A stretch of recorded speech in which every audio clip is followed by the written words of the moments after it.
Hello everyone and welcome back to the Great Book of Grudges. My name is Nathan and today we're going to do a little bit of theory crafting. You see, recently Cubicle 7, the writers behind Warhammer Fantasy Roleplay, have released a book called Up in Arms, which focuses around the knightly orders of the Empire and a bunch of stuff focusing around the Dogs of War, a lot of Talia and Estalia stuff, with some new lore referencing Mamidia, one of the patron gods around that area. Now, I will have a video in the future focusing on that deity, however, I want to look at something specific here. You see, we have a new type of warrior priest. Well, not entirely new per se, as keep in mind that these did exist in previous lore. The only thing is that it was a long time ago, so this is kind of like re-establishing it in more recent canon, which is why I go with the whole new thing, because being brought back from very old canon is essentially new, especially for Warhammer Fantasy fans, as it just passed a lot of people's minds. A lot of people didn't know that these existed. These are the priests of Mamidia, and we do have a small excerpt here. Mamidian priests from the Order of the Righteous Spear and Order of Fury help organize cult meetings, spread its teachings, and lead its ceremonies. They are often sought as advisors by generals and mercenary commanders, particularly in Talia and Estalia. So what we get from that little excerpt is that they are a new type of warrior priest in a sense, very similar to that of the Sigmarite warrior priest that we know from the tabletop and obviously the Total War series, and now the new patriarchs, which are new to Kislev. That's another type of warrior priest scenario. Now, you might be wondering why this is kind of relevant to maybe Total War or even Warhammer the Old World if this has just come out in Warhammer Fantasy Roleplay, but we are aware that the timelines for all settings seem to be overlapping in a certain sense, and we have seen this when it comes to Kislev getting some stuff from Warhammer Fantasy Roleplay being moved into Warhammer 3, and that's not the first time it's happened, especially now with rumors of the Dogs of War being eventually an army book in Warhammer the Old World, and many people waiting for them to eventually get released in Total War Warhammer 3. It could be safe to say that this is a good way to introduce some stuff that is lacking for Mamidia and for the Dogs of War themselves. Before we get into the priest's abilities and how that could be translated to potentially Old World and even Total War, let's talk about the priest style itself. You see, we've got artwork of the priest of Mamidia, and it's pretty interesting. Very heavily armored, with a small buckler and a shield, meaning that it's fairly offensive, I would say. I'd say that this would be perfect for a DPS role, being quick to move with the shield, but then still heavy armor. The buckler is going to provide some defense. It's quite an interesting style. It's very different to what we've seen through most knightly orders and even just in general to warrior priests. So I'm quite content with this styling, as it's very unique at the very least. And now we have a page dedicated to the miracles of Mamidia, which are essentially battle prayers. We're already used to this type of system with warrior priests and patriarchs, so I want to go over them and see how they would translate into both Old World and Total War.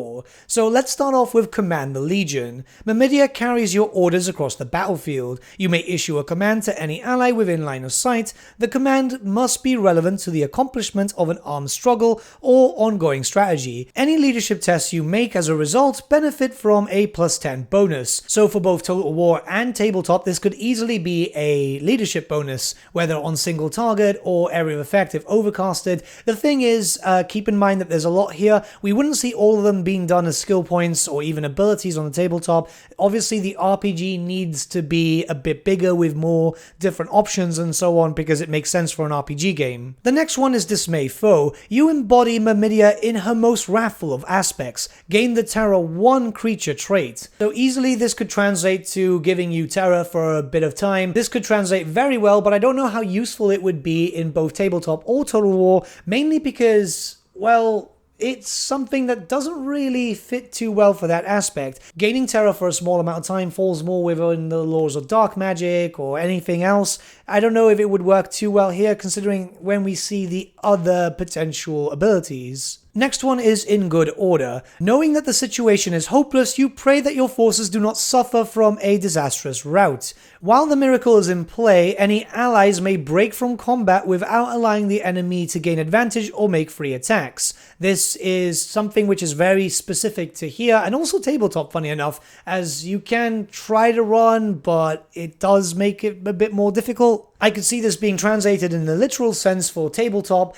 but in Total War, if it does get implemented, I would say maybe just getting rid of bonuses from being attacked from the flank and the rear for a certain amount of time. I mean bonuses to the enemy, this would be negatives to the actual units, of course. Next is Know Your Enemy. You call on Myrmidia to inform you of nearby enemies' strengths and weaknesses. The GM should allow you to check the profile, traits, skills, and talents of the target. Okay, this cannot really be translated that well, but in a Warhammer Fantasy roleplay aspect, this is quite cool, so it's definitely something that the roleplayers would be interested in knowing. Next is On Deadly Ground. Knowing that victory cannot be secured unless your forces stand firm, you call on Myrmidia to banish all thoughts of retreat from the minds of your allies. While the miracle is in effect, your allies do not receive broken conditions. This is very similar to that of Command the Legion, but instead it's focusing more, if we look at it in a tabletop aspect and obviously Total War, more in the lines of making your troops unbreakable for a short amount of time. Which would be very useful if you're stuck in, say, for example, a choke point. You'll be able to make your troops unbreakable and have them hold.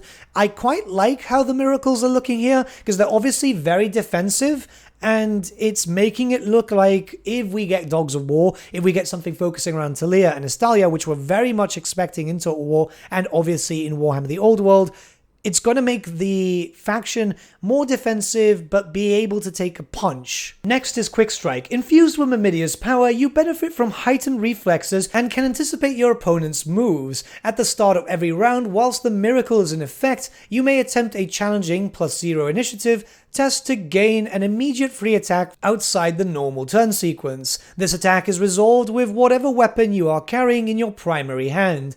Okay, so again, very hard to translate, I'd say. Maybe just increasing melee attack and all that, and weapon strength. That could be a personal skill in a sense, which would be pretty cool. Or just make it an AoE in Tabletop and Total War to be able to increase melee attack and weapon strength to any units within a certain amount of area. Next is Shield Maiden's Devotion. Your chanted prayers fill the hearts of the faithful with the fearlessness of her bravest Shield Maidens. All Myrmidians within range gain the Fearless Enemy talent. This enemy may either be a particular individual or a particular species.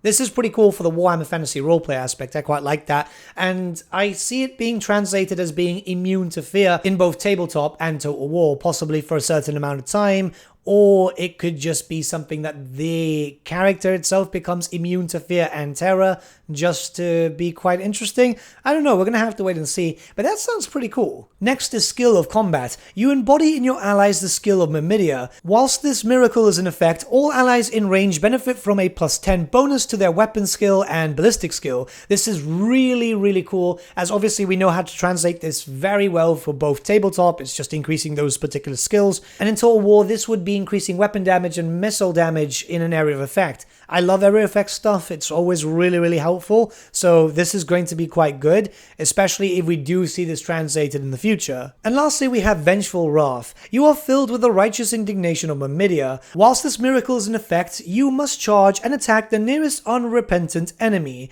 You may reroll any melee skill rolls that you make whilst this miracle is in effect. So in Tabletop it's very easy enough to just translate. You're going to reroll your to hit rolls if you fail and all that, so yeah, that's great. That actually helps out for a challenge and all that, if challenges do return for Warhammer the Old World, which I hope they do because they were always fun. Whereas in Total War, it could give the character loads of really good buffs to melee combat, but unfortunately Rampage, that's probably the best way. I don't like Rampage though, so maybe you guys have some better suggestions and we can go from there. So we can see that the miracles itself could be translated rather well. The character is pretty cool. I love the idea of Myrmidian War Priests. We need more of that, especially with all the gods being established in the Warhammer Fantasy universe. The more the better, as that means that each of the gods will feel a lot more unique, especially with their own dedicated priesthoods. Now, I know a lot of people might think this has nothing to do with this, that, or the other, but the fact is, the three settings do work quite well together. We've seen New Kefenlaw, and then Cathay was announced.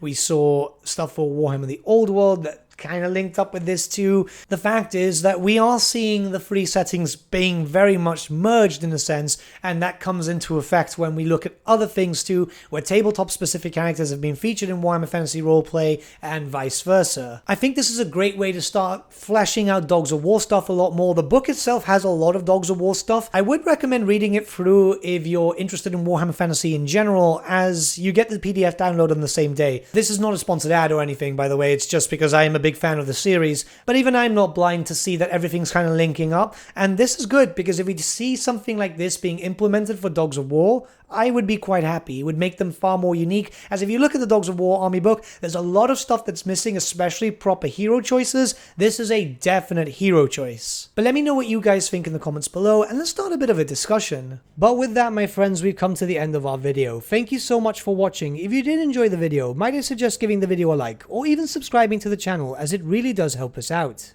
In the description section below are various links to different social media platforms such as Facebook, Instagram, and Discord. Also in the description section is an affiliate link with Element Games where you could buy loads of hobby-based products, not just Warhammer, for 10 to 25% off. Making a purchase using that link and also our special code, which is also in the description, supports the channel at no extra cost to you, which we think is rather cool. A big thank you to our patrons. Your support means the world to us. It's amazing that people want to help a small channel like us grow and get to a higher level of content. A big thank you to Gibraltar LUSC, Ryan Birch, Andrew Prince, and Okro for subscribing to us at our Fane level. You guys are super cool. And a big thank you to Edward Yule, VS Vasan, Aaron Whitman, and Shaggy for subscribing to us at our King level. Honestly, we can't thank you all enough. And lastly, a big thank you to all of you for liking, sharing, and commenting on these videos. Honestly, it's because of you guys that the channel's been growing at such a great pace lately, so we can't thank you all enough. But with that, my friends, thank you so much for watching once again, and we shall see you all again very, very soon.